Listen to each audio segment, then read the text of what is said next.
What's up, guys? Jonathan Rose. I want to share a 20-minute video I did with my coaching clients who are part of my master's program. So I held a class this morning because Beyond Meat announced the secondary offering. I was getting a lot of questions on exactly how that would work. So this next 20-minute class talks about my position, how I'm managing the position, and what I think about the offering. So go ahead, watch, enjoy. If you haven't watched the first two videos, I encourage you to watch those first. And let me know your thoughts on the trade in the comments. Do you like the trade? Do you like the idea? If you like the videos, please give me a thumbs up. Subscribe to the YouTube channel. All right, enjoy. My name is Jonathan Rose, owner, Masters in Trading.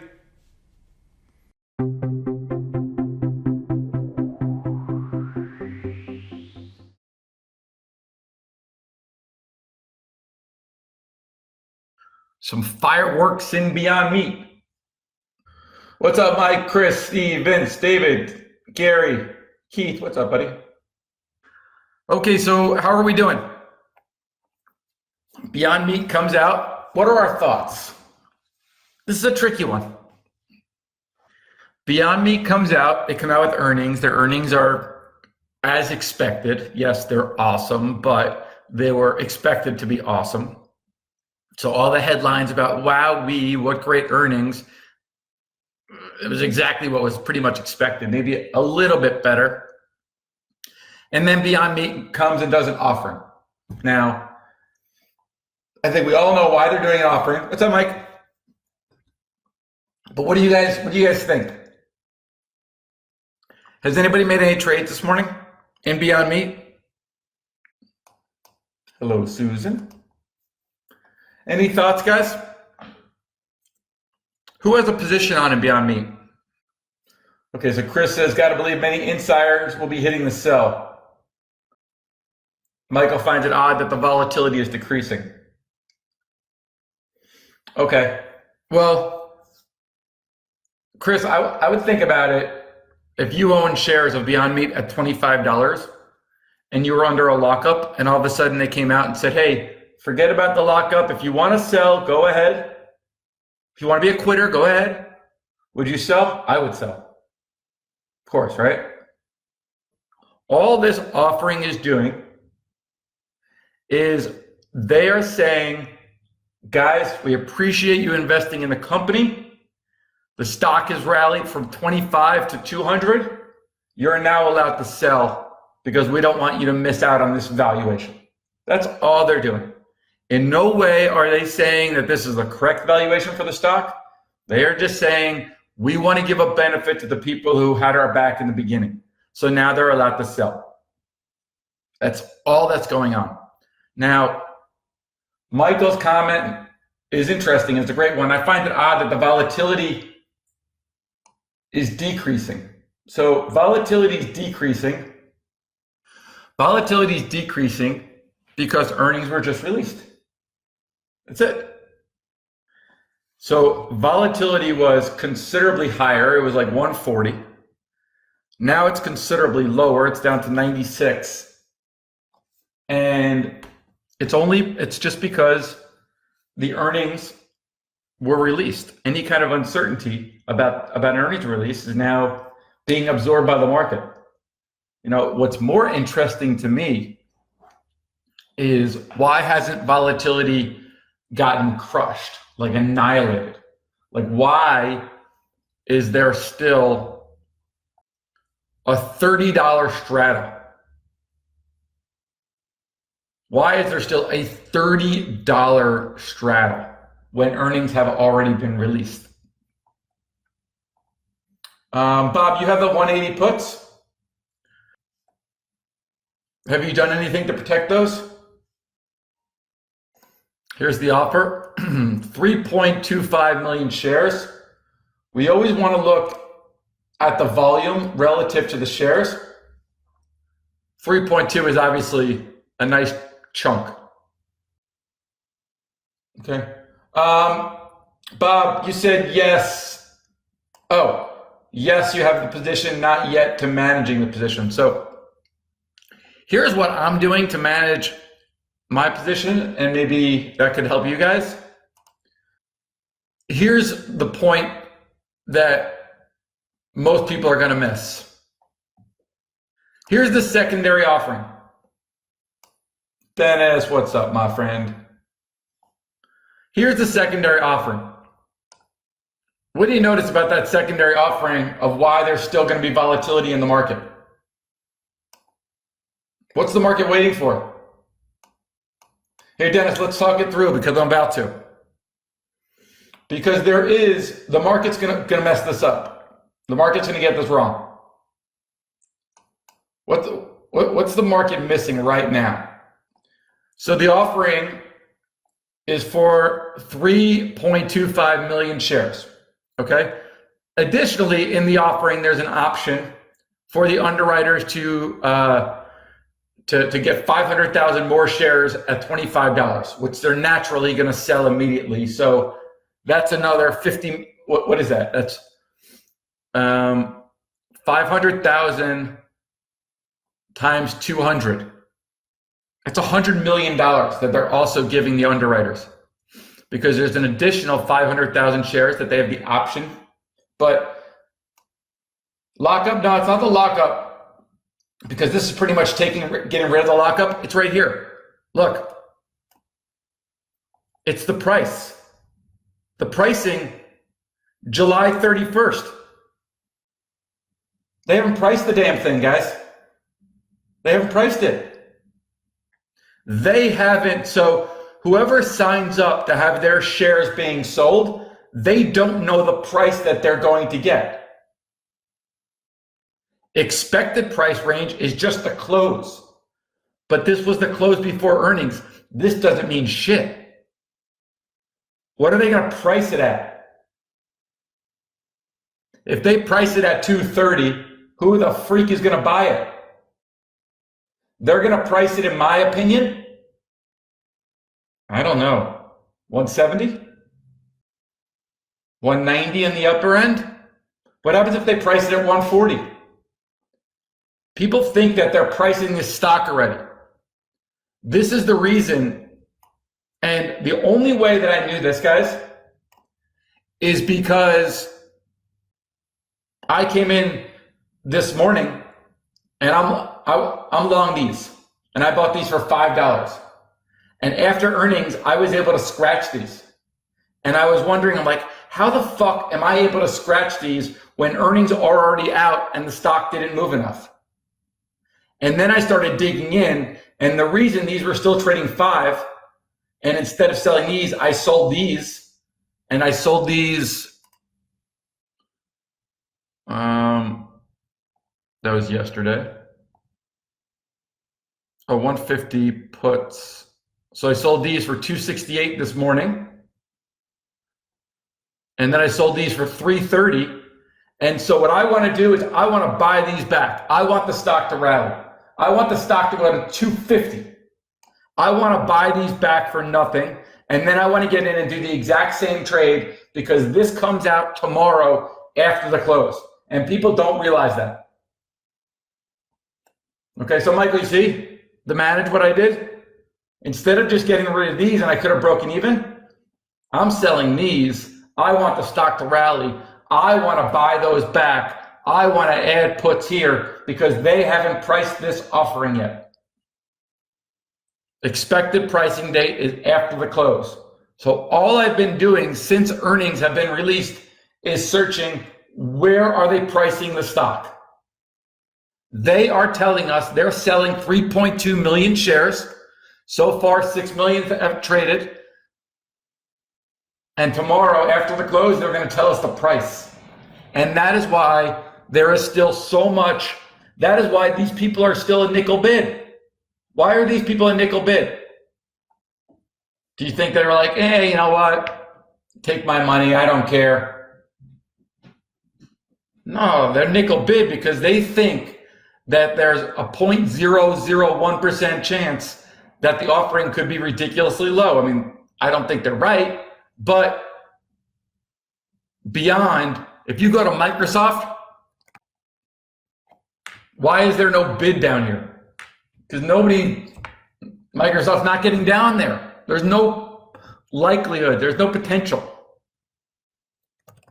Beyond Meat can't get down there within 17 days without a catalyst. There still is a catalyst, and that's the reason why volatility is not being removed from the market. Even us standing here, it was 99, now it's 93.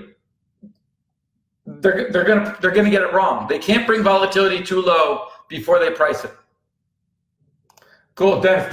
A lot of it is just learning because this shit happens all the time. But I want it to make sense though. Does that make sense, guys? Of why they're still, and it's the expectation. If it was priced already and it priced at 200, the volatility would be down to like 50. It'd be done. Game over. So the only reason that there's still uncertainty is because of this July 31st date. Dennis, I'm guessing those are from you. Thank you. Okay. Cool. So it makes sense, guys. Does anybody have any questions about this? Do you want me to share this? Do you guys need this?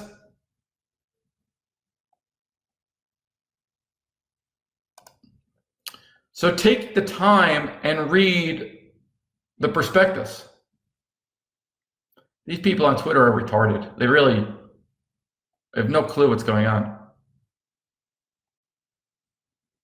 This guy's right at 600 million. It's not 300.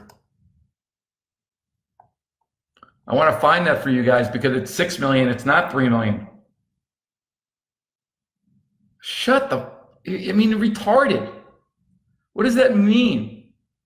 It's absolutely shameful that people are selling their investment. Okay, so that's what's going on, guys. I want this stock to rally. I want to buy back any shorts and 205, 210, aggressively add because they have to come up with an offering. They have to find a value. They have to find a reasonable level that the market will absorb 6 million shares. Where is that? Right now, 170?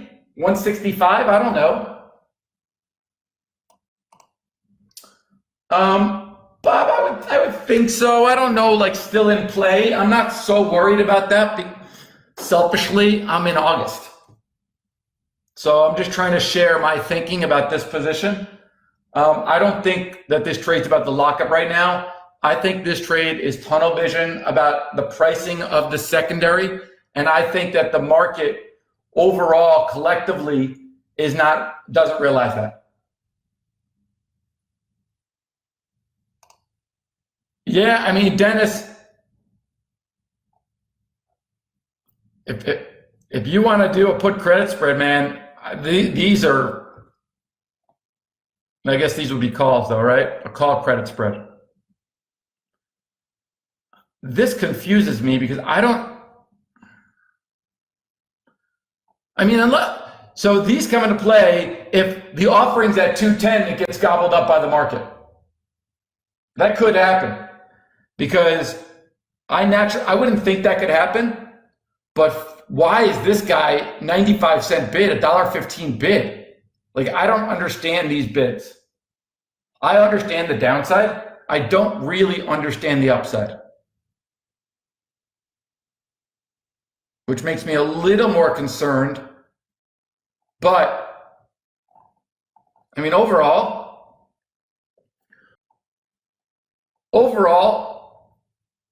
really what I want you to see is I might be dead wrong in this position, and I'm not going to lose a lot of money because I've sold these. I'm going to trade around. I'm going to play around. My objective is to put myself in a position to make $50,000 if I'm right, and to pretty much break even if I'm wrong. And that's why I got to buy these back eventually. That's why I want the stock to rally, because I want to do trades to finance the position. Okay, Timothy, what's up, buddy? This is obviously recorded, so you'll be able to watch it back. Okay, does anybody have any additional questions? Yeah, Dennis, I like that. I would stay out unless Beyond Meat goes to 210 or above. And then I would start playing this game. I mean, I'm long 10 of these. I could sell these. I don't want the 200 bucks. I'd rather the risk. You know what I mean? Sure. I'll hold these. This is my real mojo. I'm in from 5 and short from 3. So $2 I can make, 10 grand. I'm fine with it. I like it. In my mind, I look at, if I buy these back, I have to make $2 on a 10 lot somewhere else. That's my thinking. But important to note, guys, everything I'm doing is worried about my downside. I want to put myself in position to make a whole bunch of money if I'm right, but I'm constantly looking to protect my downside and take money off on opportunity. These are tied off with these. This is tied off with this, and this is just long. Okay? Any more questions about this, guys? Yeah, I want it to rally to 232, Dennis. Exactly. Exactly. Because if it just leaks from here, 195, 193, then these are going to go up in value. It's just going to creep lower. That's not what I need for my position. Nothing will happen until after the market tomorrow. So before that, I want it to rally, because a rally doesn't mean anything.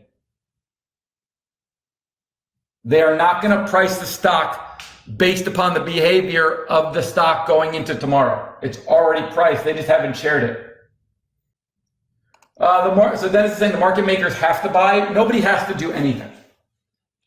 Market makers are required to make $5 wide markets on every strike that they're a market maker on. So if I was a market maker here, so Dennis, if you go way out, Jan 21, these are market makers. They're $5 wide. They don't want to trade, but sure, they'll give you a market. So they don't have to trade. They're going to be $5 wide, just like all this stuff. Great, sure, I'll trade 460s going out 535 days, but you got to come to my price. What they need to find is what price will the overall market, not the market makers, will the overall market gobble up shares? I don't think that 200 is the price that they're going to sell 6 million shares. I think it's going to be a lot closer to 170, 160, maybe lower. At least I'm hoping it is. Okay, so as Beyond Meat rallies, if it rallies, let's talk in the room about trades. Okay? Hope that helps. Any additional questions, guys, on Beyond Meat? Let's just leave it under this thread. I appreciate any feedback. If you're willing to share any trades, that's awesome. This was cool. This was fun. Hope you guys enjoyed it. Thank you.